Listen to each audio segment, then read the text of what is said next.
Hey you guys, my name is Denise and big welcome to episode number 4 of the 7-day quick start. So today we're going to talk about your first funk because guess what guys? It's going to happen. Whether it happens on day 4 or week 4 or week 6, I find within your first 4 to 6 weeks in the business, you're going to have some disappointment. And you may even have some questions like, can I really do this? Is this for me? Is this something that is, that I can really do? And what I can tell you is this. The answer is yes, because you can learn all the skills. We're going to talk about that next. But the question is do you want to? Do you want to fight through some of the early battles? So let me share with you what some of the early disappointments might be. Maybe you are super excited to get started. You call your dad, your husband, your best friend, and you say, oh my gosh, I'm so excited. I just started my own business. And immediately you hear negative. Yeah. They say, what are you doing? That's a pyramid scheme. Those products don't work. I don't understand. As soon as you bring it up to people that you love, sometimes they're not supportive. Sometimes they're the most supportive people and they're like, whatever you want to do, babe, I've got your back. But sometimes they're the biggest naysayers.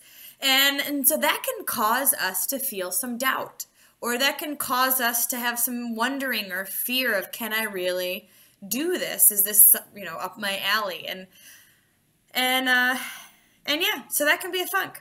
The other thing is that most of us are already busy.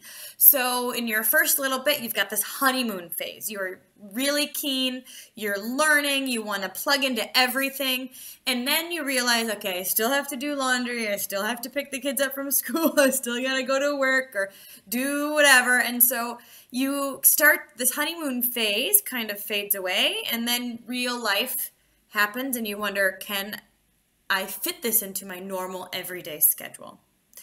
Well, I want you to know that those are all normal. Those are all normal fears. And your first funk is typically the hardest. This business can seem like a roller coaster where you go, they said yes, yay. They said no, boo, yay, no. And it can feel emotionally draining. But what you learn over time is to not allow your emotions to go up and down with what other people say or do.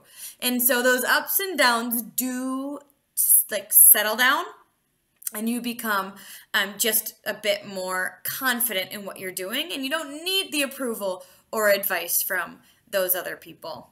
So how do you get through your first funk, and how do you assure yourself that that funk isn't going to be either as long or as hard or as bad, or how do you get through it down the road? And a few things I want to recommend. First of all, plugging into the team. Everybody is connected to somebody who cares. Everybody is. And the support systems are there. So plug in. We can only reach out as much as you do, and we can only care as much about your business as you do. So reach out, get into the Zoom calls, ask questions, plug into the events. When things are going on, put it in your calendar so that way you don't forget, or you don't be like, I wanted to do that, but just don't rely on your mind to remind yourself of all this stuff. Make it easy, put it in your calendar, know exactly when you're going to plug in each week. Stay plugged in to your upline. Ask for help, ask questions. Stay plugged in to your sidelines. Other people who are doing this journey with you, ask them questions, get to know them, because some of your best buddies in this business might not even be on your team, but you're going to link arms with them and you're going to walk together. And it's just so fun to do this business with friends. So really get to know people. Get to events.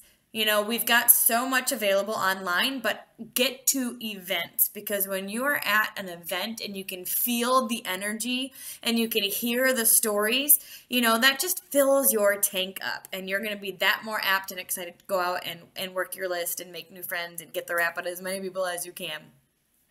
Lastly, personal development. So personal development is books, audiobooks, YouTube videos that fill your spirit. Journaling, reading the Bible, your devotional every morning, whatever you are doing to make sure that you stay filled up in learning, because mindset is like 80% of the game. not just with this business, but with any sort of business and any new thing that you're trying to learn. I have run 2 marathons. I have done a bodybuilding competition. I have built a multi-million-dollar organization, and I guarantee you mindset is what got me through all of those things, because it's easy to quit, and often we want to. So we've got to have that why strong and be fueling and feeding our mind every single day. They say that personal development is like a bath, right? You have to do it daily. You have to stay plugged in. You have to keep fueling your mind, because life can be tough and it can drag us down, and we just have to make the choice not to let it.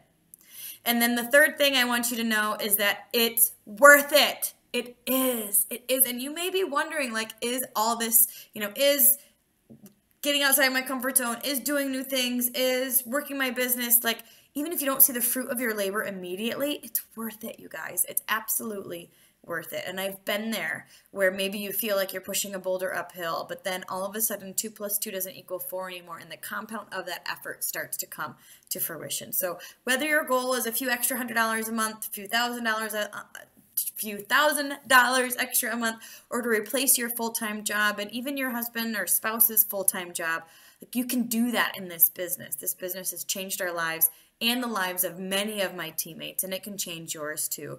But personal development is the key to staying focused and getting out of your own funk, and then moving forward every step of the way. So hopefully that was helpful. My homework assignment for you today is to choose to do some personal development. Oh, I do want to share with you my favorite free on YouTube. Hold on. Let me get to it.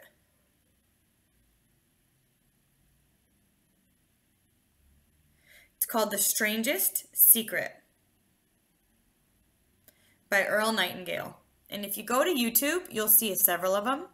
The Strangest Secret by Earl Nightingale. It's 30 minutes long. Maybe listen to this while you're getting ready in the morning or on your drive to work. But this is something that I listened to about every single day when I was hitting Black Diamond, which is the top level in the company, which means that we earned 6 figures a month for 6 consecutive months, which was not, I didn't have a brain cell for that when I first started, or even along the way.